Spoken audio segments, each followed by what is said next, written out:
emiten atau issuer sukuk itu harus merupakan suatu perusahaan yang bidang usahanya itu halal, ya. Jadi artinya nanti keuntungan yang dibagi hasilkan itu juga merupakan sesuatu dari hasil usaha yang halal. Sehingga apa? Yang investor dapat nanti akan dijauhkan dari hal-hal yang tidak halal sehingga sesuai dengan prinsip-prinsip syariah. Kemudian kalau kita melihat sukuk berdasarkan akad yang mendasarinya, itu mungkin ada beberapa macam, ya. Tapi yang mungkin populer ada 3 di Indonesia. BSI misalnya, itu akan digunakan untuk membiayai kegiatan seperti misalnya, kalau untuk sosial bisa jadi misalnya digunakan untuk membiayai kegiatan yang memberikan dampak kepada masyarakat luas. Kira-kira nih Pak Kemal, ada bocoran kupon nggak? Nah,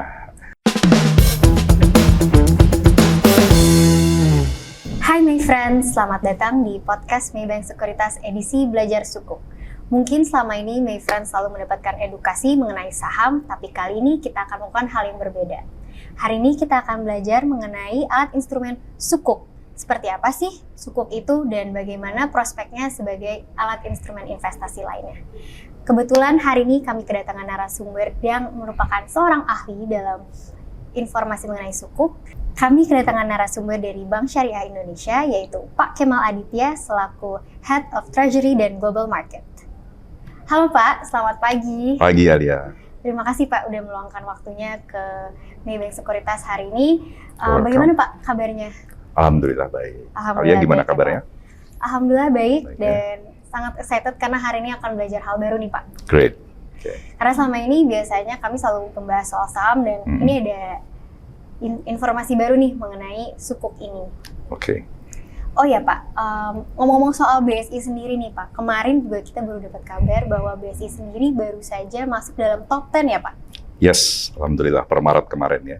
Top 10 Global Islamic Banking Yes, kalau nggak salah top ya Pak? 10 Global Islamic Banking based on market cap.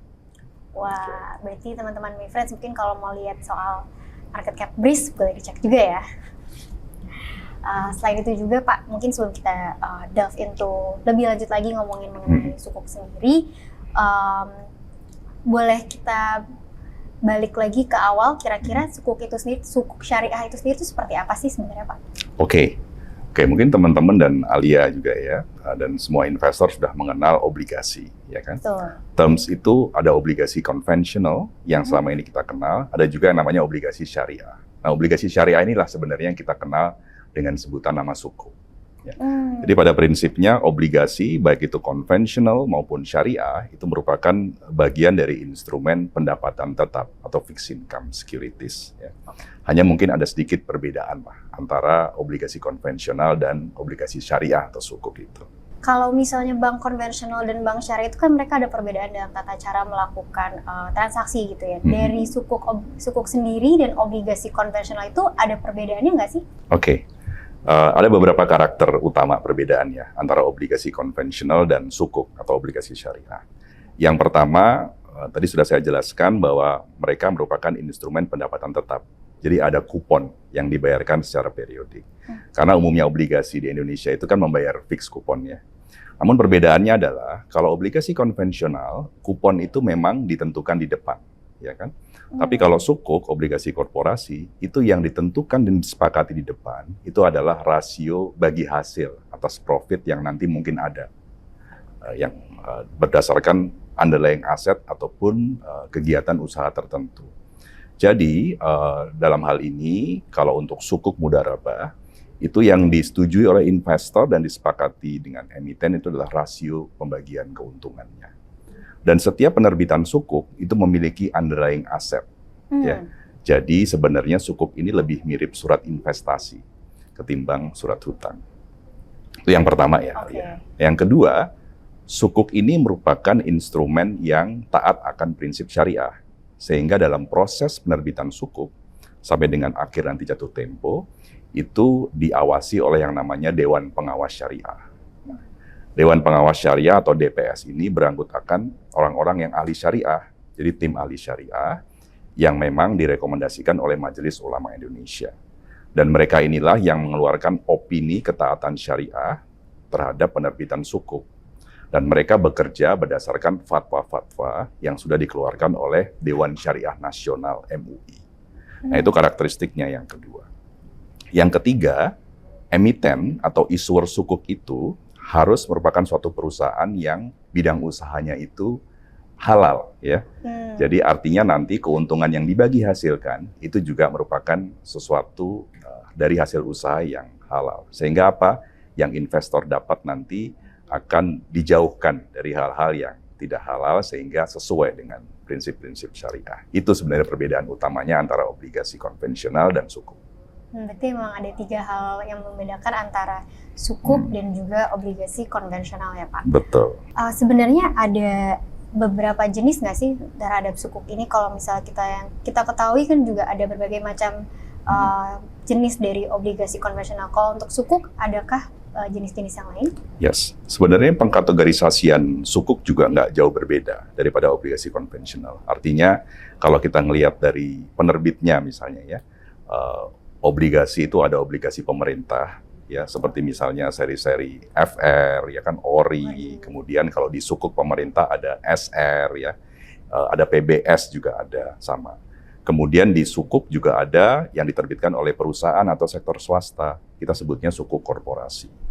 Memang kalau dilihat obligasi pemerintah atau sukuk yang diterbitkan pemerintah ini memiliki jangka waktu yang bervariasi. Ada yang pendek 1 tahun, ada yang panjang 30 tahun atau lebih. Tapi kalau sukuk korporasi itu biasanya jangkanya pendek atau menengah, biasanya antara 1 sampai 5 tahun. Ya. Kemudian kalau kita melihat sukuk berdasarkan akad yang mendasarinya, itu mungkin ada beberapa macam. Ya. Tapi yang mungkin populer ada 3 di Indonesia. Yang pertama, yang paling populer itu adalah sukuk mudharabah. Jadi mudharabah ini intinya adalah akad berdasarkan bagi hasil keuntungan, di mana emiten atau issuer sukuk itu bertindak sebagai pengelola dana atau mudharib disebutnya, dan investor disebut sebagai pemilik modal. Ya. Nah, mereka melakukan kerjasama untuk membiayai underlying aset. Itu adalah sukuk mudharabah. Kemudian kita juga mengenal di Indonesia ada sukuk yang basis akadnya adalah ijaroh. Ijaroh ini sebenarnya sewa menyewa, mirip leasing lah. Nah, sewa menyewa bisa berupa barang fisik maupun bisa berupa jasa. Nah, yang ketiga, terkadang juga kita mendengar ada sukuk yang berlandaskan akad musyarakah. Musyarakah ini seperti kerjasama, bisa antara 2 pihak atau lebih, ya karena mungkin investornya kan banyak ya. Namun jenis usahanya sudah ditentukan, tertentu. Nah itu basically 3 akad sukuk yang populer di Indonesia. I see. Yang 2 itu memang masih jarang ya Pak?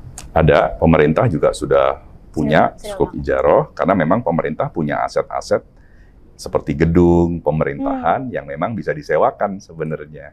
Bisa didaya gunakan. Itu biasanya pemerintah instead of korporat ya. Kalau korporat lebih banyak melakukan sukuk mudharabah bagi hasil atas keuntungan yang diperoleh dari usahanya. Tadi sudah dijelaskan perbedaan mencolok juga ya mengenai investasi di sukuk dan instrumen investasi lain. Tapi dari Pak Kemal sendiri boleh dijelaskan nih kira-kira manfaat dan resikonya juga untuk melakukan investasi di sukuk ini. Ya, oke. Jadi sukuk ini sebenarnya adalah suatu alternatif investasi yang memang taat pada prinsip syariah. Jadi buat investor yang ingin berinvestasi, menginvestasikan dananya kepada instrumen investasi yang sesuai dengan prinsip syariah, maka sukuk ini adalah salah satu pilihan investasinya yang pertama.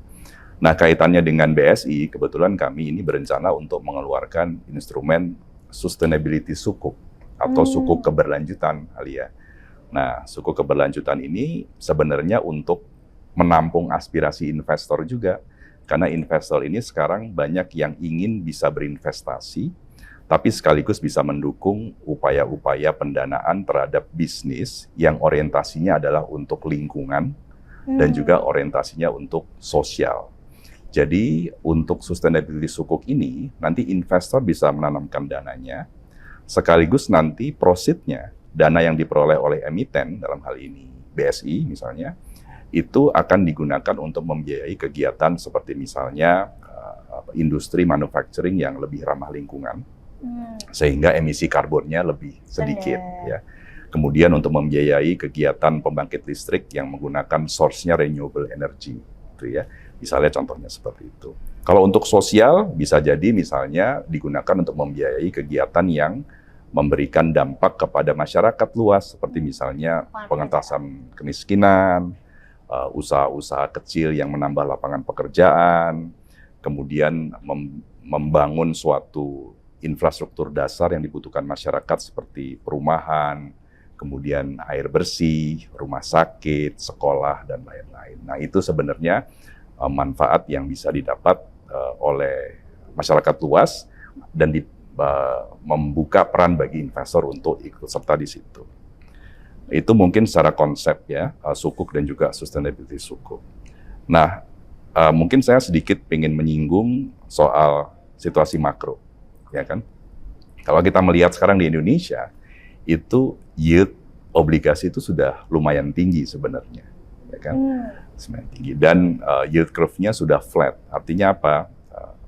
Imbal hasil atau yield obligasi yang jangka pendek, setahun, 2 tahun, 3 tahun, itu yield-nya mungkin hampir mirip dengan obligasi jangka menengah atau panjang, karena situasinya flat.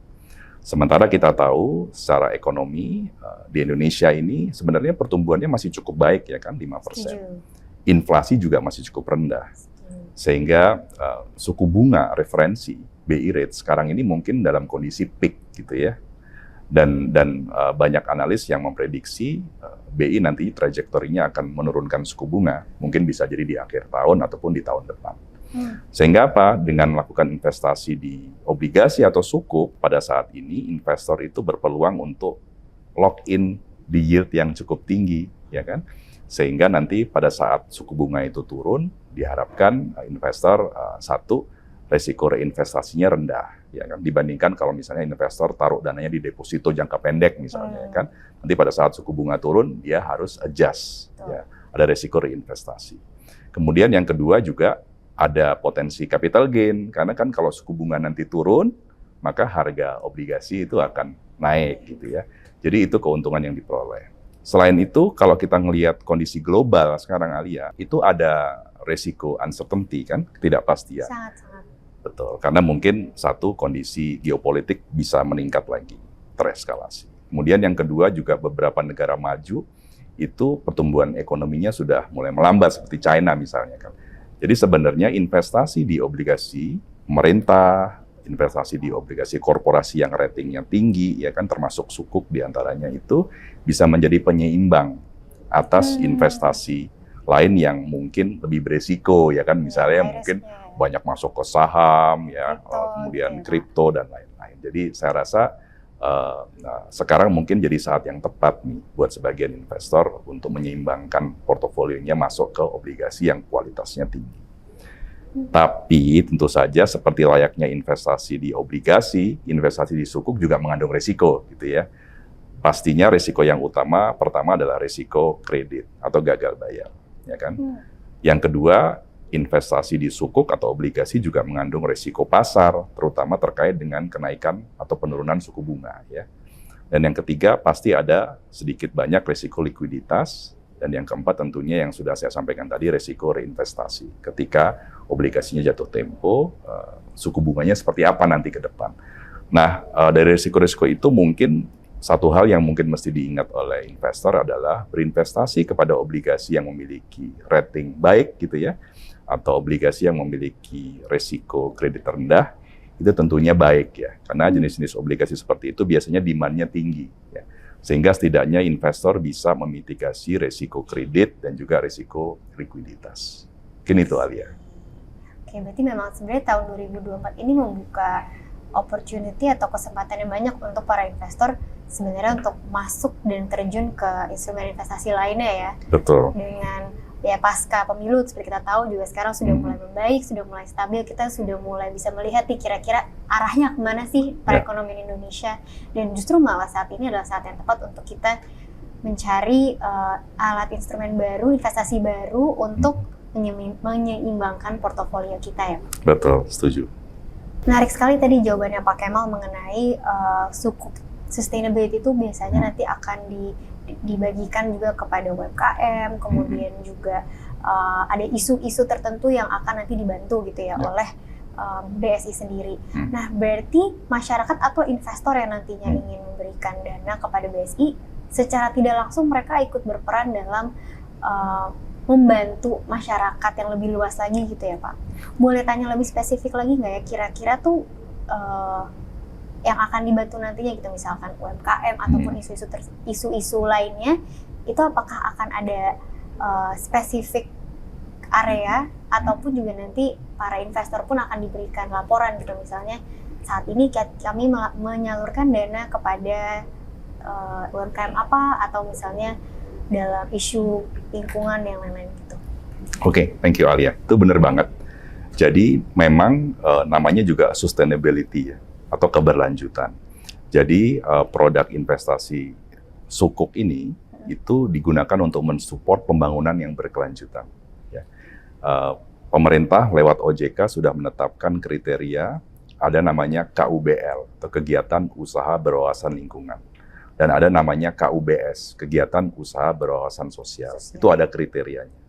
Ya, jadi pertama prinsip yang dipakai dalam penerbitan sustainability sukuk ini adalah use of proceed. Artinya dana yang diperoleh digunakan untuk mensupport kegiatan usaha yang memenuhi kriteria lingkungan dan memenuhi kriteria sosial. Dan ini ada framework-nya khusus, dan framework-nya itu sudah direview dan disahkan oleh independent reviewer. Ya, sehingga masuk kategori sebagai KUBL dan KUBS. Jadi itu prinsip yang pertama. Nanti ada project selection-nya juga dan evaluation. Jadi kira-kira portofolio apa, pembiayaannya seperti apa, itu diseleksi. Yang masuk kriteria baru yang bisa dipakai untuk menjadi underlying atau menerima manfaat dari isuan sukuk ini. Dan benar Alia sampaikan tadi, itu akan dilaporkan secara rutin, minimal setiap tahun, ya. Bisa melewati annual report, bisa juga melewati website. Jadi itu akan dilaporkan secara transparan dan kembali akan diaudit oleh independent reviewer. Dalam hal ini independent reviewer yang memang memiliki sertifikasi ahli lingkungan. Contohnya begini, contoh portofolionya adalah misalnya untuk pembiayaan renewable energy atau pembiayaan suatu industri manufacture yang menggunakan lebih sedikit sumber daya alam sehingga mengurangi polusi. Ya. Bisa juga untuk pengolahan limbah dan air bersih, itu juga bisa masuk kategori sebagai kegiatan usaha berwawasan lingkungan. Termasuk juga pembiayaan ke mobil listrik, motor listrik, itu juga masuk kategori.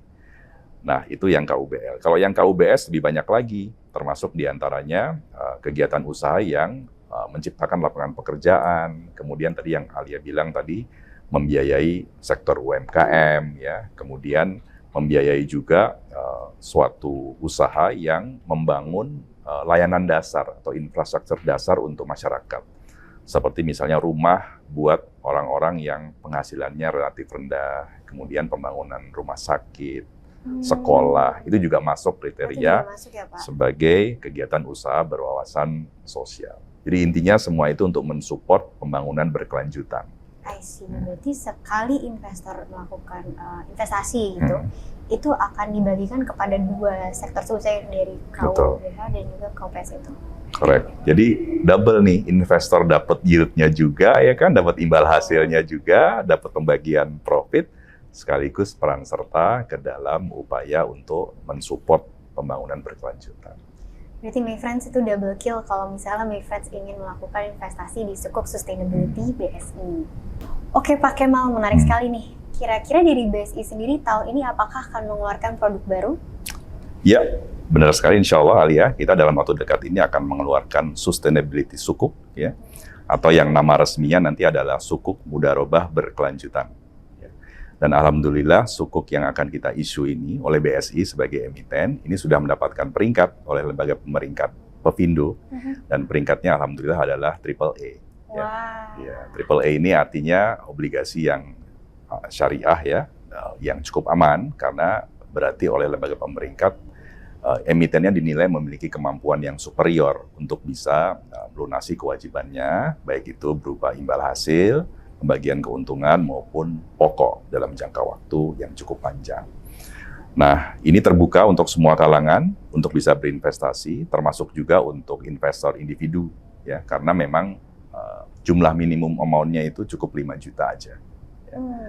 Dan ini akan segera kita luncurkan dan insya Allah semua bisa ikut berpartisipasi. Seperti saya sampaikan tadi, selain mendapatkan yield, imbal hasil, juga berperan serta untuk mendukung lah istilahnya pembiayaan kepada sektor-sektor yang berwawasan lingkungan dan juga sektor yang berwawasan sosial. Oke, kira-kira nih Pak Kemal, ada bocoran kupon nggak? Nah, kupon mungkin kita akan informasikan lebih lanjut tentunya ya. Insya Allah, jadi insya Allah ada bocoran ya Pak ya? Sementara mungkin belum ya saat ini, tapi insya Allah akan menarik lah untuk investor dan juga teman-teman. Pak Kemal, dengar-dengar BSI itu masuk ke dalam top 10 Global Islamic Banking ya Pak, by market cap. Nah kira-kira sekarang BSI itu perkembangannya gimana ya Pak? Oke, BSI sebenarnya berkembang pesat sekali ya. Sebenarnya BSI ini kan baru berdiri, merger dari 3 bank, dan baru didirikan di Januari 2021. Kita sudah jalan kurang lebih 3 tahun, baru ulang tahun by the way yang kemarin. Happy birthday Pak. Thank you. Bulan apa tuh Pak kalau boleh tahu? Bulan ini, kemarin kita baru merayakan ulang tahun. Taurus ya? Ya, Taurus ya, tahu bintang ya. Tahu bintang. Jadi, walaupun kita sudah 3 tahun, tapi perkembangannya cukup pesat. Aset kita sekarang sudah melebihi 350 triliun, dan BSI sudah masuk ke dalam top 6 bank di Indonesia dari kategori aset. Ya, jadi kita udah nomor 6 dari sisi jumlah aset. Dari jumlah nasabah lebih hebat lagi. Baru berdiri 3 tahun, kita sudah punya 19,5 juta nasabah. Ya. Dan potensi ke depannya cukup besar, karena apa? 87% penduduk Indonesia itu majority beragama Islam. Ya. Jadi kurang lebih potensinya ada 200 juta sebenarnya potensi yang bisa di-tap oleh Bank Syariah. Ya. Walaupun kalau kita melihat survei, beberapa survei mengindikasikan at least 20% dari populasi Muslim di Indonesia itu sebenarnya preferensi Bank Syariahnya sangat kuat. Nah, oleh karena itu, memang Indonesia itu membutuhkan layanan perbankan syariah, dan salah satunya adalah BSI. Tapi juga ngomongin soal nasabah juga ya. Kemarin sempat baca juga nih Pak soal riset di Q1, memang kinerja BSI itu lagi melejit sekali, juga melihat pertumbuhan kreditnya yang positif juga sampai 16,1% year on year kalau nggak salah, untuk menyambut Lebaran Haji nanti. Jadi memang luar biasa ya, BSI baru 3 tahun sudah bisa sebanyak ini prestasinya Pak. Betul. Ya alhamdulillah, memang kalau dilihat dari sisi pertumbuhan aset maupun pertumbuhan pembiayaan ya, financing kita sebutnya, itu memang BSI konsisten bertumbuh di atas pertumbuhan industri, double digit pertumbuhan aset dan pembiayaan kita. DPK pun juga kita bertumbuh ya. Jadi sebenarnya kita menambah market share Bank Syariah di Indonesia. Sebelum ada BSI dulu, Bank Syariah itu market share-nya hanya 6%. Tapi setelah kita ada sampai sekarang, di 2024 ini alhamdulillah market share-nya Bank Syariah itu sudah meningkat ke 8% di Indonesia. Lumayan ya meningkatnya ya Pak. Ya, luar biasa nih BSI nih. Teman-teman juga boleh lihat BRIS ya nanti. Oke, my friends, tadi kita sudah dengar mengenai sukuk itu sendiri apa, dan nantinya juga BSI akan mengeluarkan produk ya Pak ya, yaitu sukuk mudharabah berkelanjutan atau sukuk sustainability. Mungkin sustainability sukuk bisa dijadikan nih sebagai salah satu pertimbangan my friends dalam melakukan diversifikasi investasi, ataupun juga nanti akan menambahkan portofolio my friends semua. Terima kasih my friends sudah nonton sampai sejauh ini, dan terima kasih juga untuk Bapak Kemal atas kehadirannya di hari ini. Banyak wawasan yang bisa kita dapatkan. Selengkapnya untuk mengetahui lebih lanjut mengenai informasi sustainability sukuk, my friends bisa cek di sini ya.